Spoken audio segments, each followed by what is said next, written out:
ये कहानी है एक गांव की, जहां खेत खलिहान तो थे, लेकिन हवा में एक डर भी घुला था। कहते हैं कि गांव के पीछे खड़ा पुराना पीपल का पेड़ कोई साधारण पेड़ नहीं था।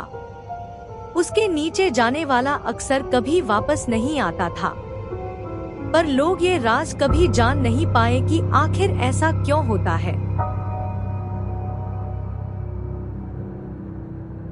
अरे अरुण भैया, इस वक्त कहाँ जा रहे हो, हाथ में कुल्हाड़ी लिए? मोहन भाई, घर में लकड़ियां खत्म हो गई हैं। बच्चों के लिए चूल्हा जलाना है, सोचा कुछ सूखी लकड़ियां काट लाऊं। लेकिन उस तरस क्यों? तुम्हें नहीं पता क्या?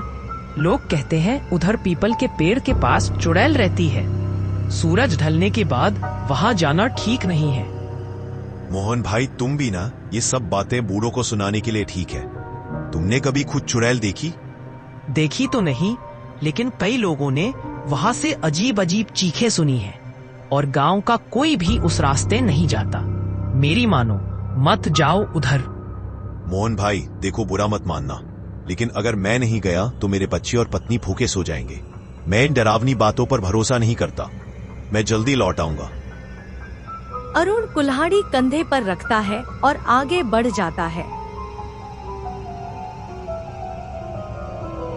ठंडी हवा चल रही है, पत्ते सरसराते हैं। अरुण जैसे जैसे गांव के पीछे जंगल की तरफ बढ़ रहा था, हवा और ठंडी होती जा रही थी।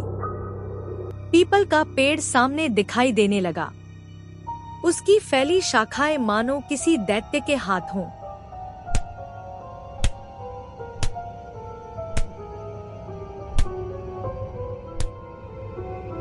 अरुण झुककर लकड़ियां उठाता है। तभी दूर से रोने की आवाज आती है। ये कैसी आवाज है? लगता है कोई बिल्ली रो रही है। छोड़ो, मुझे क्या, जल्दी से लकड़ियां बटोर लेता हूँ। लेकिन आवाज बढ़ती जाती है, मानो कोई औरत रो रही हो। इधर उधर देखकर, नहीं, ये आवाज तो पेड़ के उस पार से आ रही है। कौन हो सकता है वहाँ?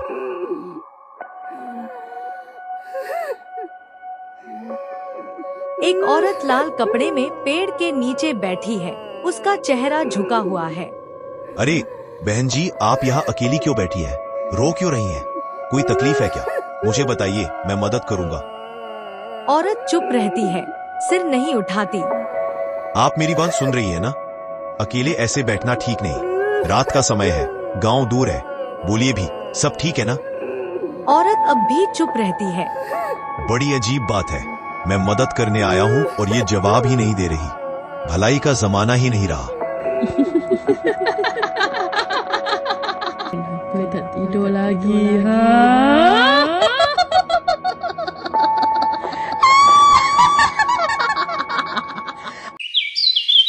अगले दिन सुबह गांव वाले शोर मचा रहे हैं। अरुण की लाश खेत के पास पड़ी है। हाय मेरे पतिदेव, आपको क्या हो गया? अब हमारे बच्चों का क्या होगा? हम तो जीते जी मर गए। बेचारी रात भर इंतजार करती रही, लेकिन अरुण लौट कर ही नहीं आया। गांव वालों, मुझे याद आया, कल रात अरुण भाई को मैंने गांव के पीछे वाले पीपल के पेड़ की तरफ जाते देखा था। तो इसका मतलब वहाँ सच में चुड़ैल रहती है। ये उसकी करतूत है। जो भी उस पेड़ के पास जाता रहे, कभी लौटकर नहीं आता।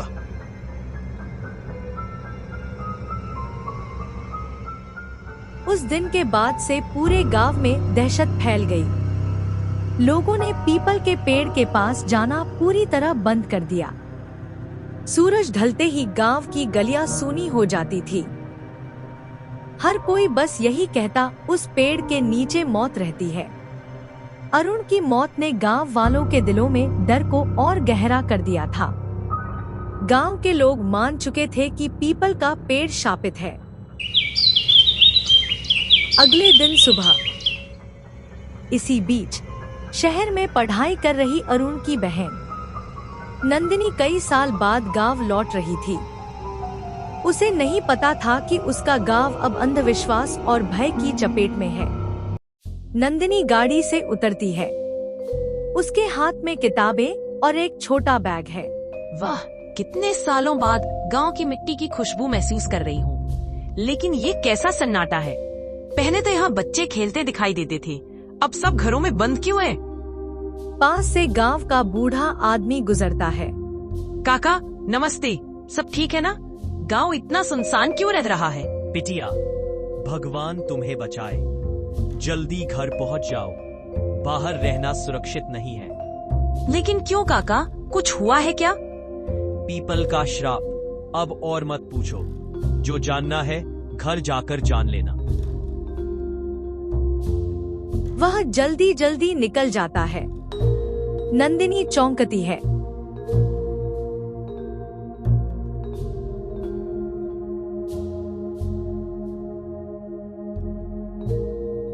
घर के आंगन में अरुण की पत्नी रो रही है। बच्चे चुपचाप बैठे हैं। नंदिनी घर में अंदर आती है। भाभी, ये रोना क्यों? भैया कहाँ है? अरुण की पत्नी फूट फूट कर रोते हुए। तेरे भैया इस दुनिया में नहीं रहे, उन्हें पीपल की चुड़ैल ने मार दिया। नंदिनी हैरान होती है। क्या ये कैसी बातें कर रही हो भाभी? ये 21वीं सदी है, चुड़ैल उड़ैल जैसी कोई चीज नहीं होती। जरूर किसी ने झूठ फैलाया है। मोहन घर में आता है। नंदिनी, ये झूठ नहीं है। मैंने अपनी आंखों से अरुण को उस पेड़ की तरफ जाते देखा था। सुबह उसकी लाश खेत में मिली। गांव में ये पहली मौत नहीं है। पहले भी कई लोग ऐसे ही गायब हुए या मरे हुए मिले। तो क्या सब लोग बैठकर डरते रहेंगे? किसी ने कोशिश नहीं की ये जानने की कि सच क्या है? कोशिश तो की, लेकिन जो भी आगे बढ़ा वो वापस नहीं आया।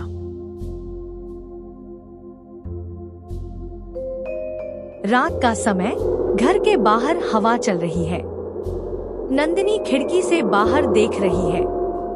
तभी सामने वाली गली में लाल कपड़े पहने कमला दिखाई देती है। ये कौन है? ऐसे अंधेरे में अकेली क्यों घूम रही है? वह धीरे से दरवाजा खोलती है और गली की तरफ जाती है।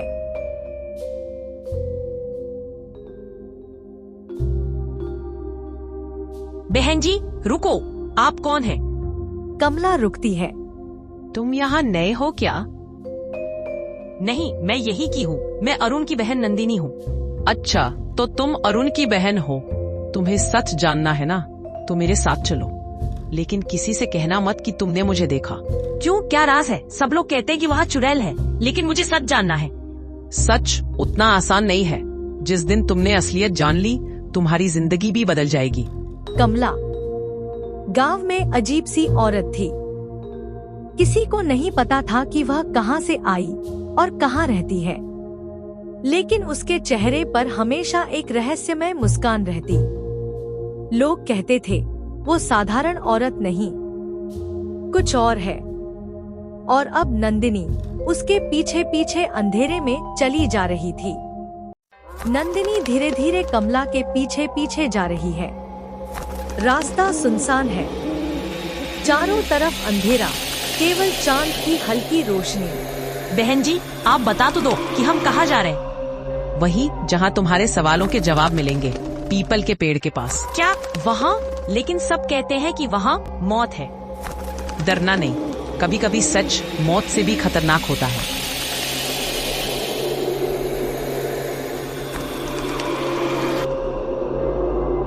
हवा अचानक तेज हो जाती है। पेड़ के पत्ते जोर जोर से हिलते हैं। एक अजीब सी फुसफुसाहट सुनाई देती है, जैसे कोई मंत्र बोल रहा हो। ये कैसी आवाजें हैं? क्या किसी ने सच में यह तंत्र मंत्र किया है? हाँ, कई साल पहले इस गांव में एक औरत को डायन कहकर जिंदा इसी पेड़ से बांध दिया गया था। वो चीखती रही, लेकिन किसी ने उसकी नहीं सुनी। उसने मरते मरते कसम खाई कि इस गांव की हर औलाद को वो चैन से जीने नहीं देगी। मतलब ये सब सिर्फ एक औरत की बद्दुआ है? बद्दुआ नहीं, श्राप। और जब तक उसका श्राप टूटा नहीं, ये मौतें ऐसे ही होती रहेंगी। अचानक पेड़ से चीख सुनाई देती है।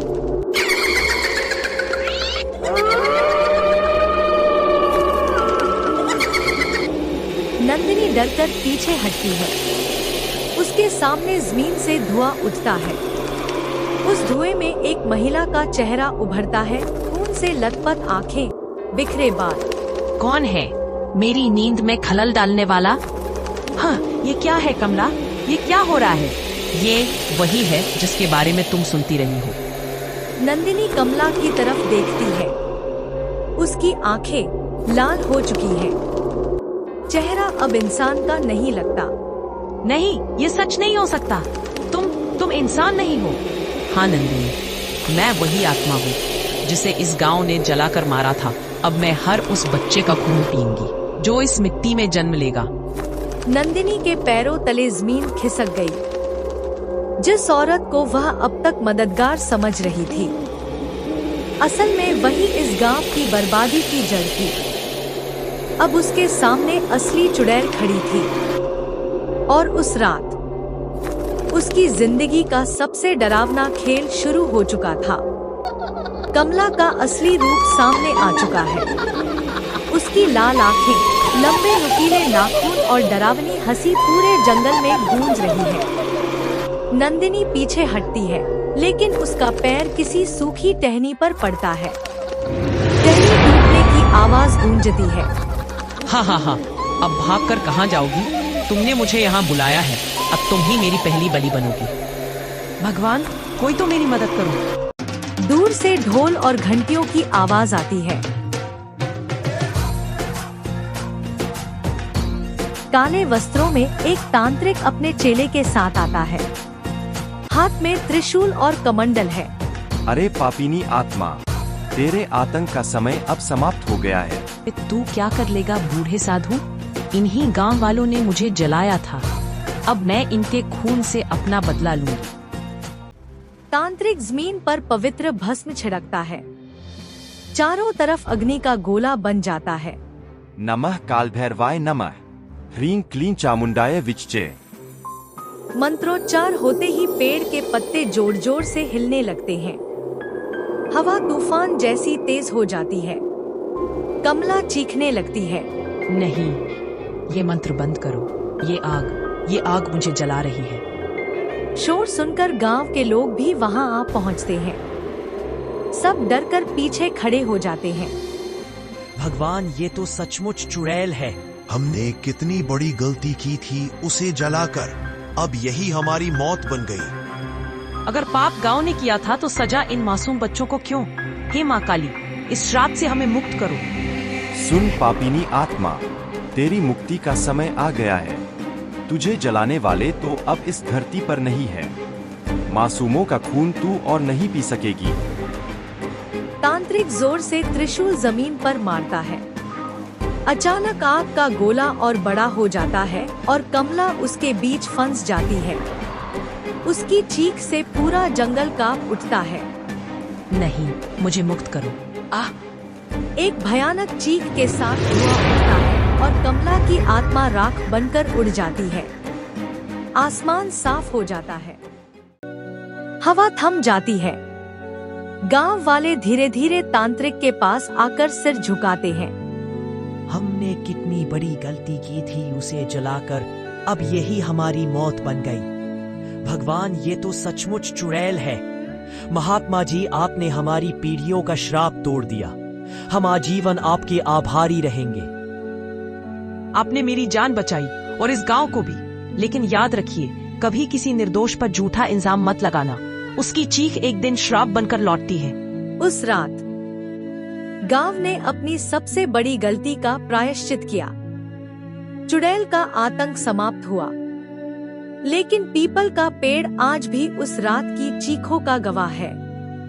लोग कहते हैं, कभी कभी आधी रात को वहां से अब भी औरत की धीमी सिसकियां सुनाई देती हैं। शायद ये याद दिलाने के लिए कि किसी की बेगुनाही को मौत मत दो।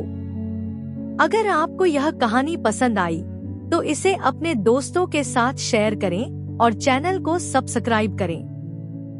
धन्यवाद और फिर मिलेंगे एक नई कहानी के साथ। नमस्ते।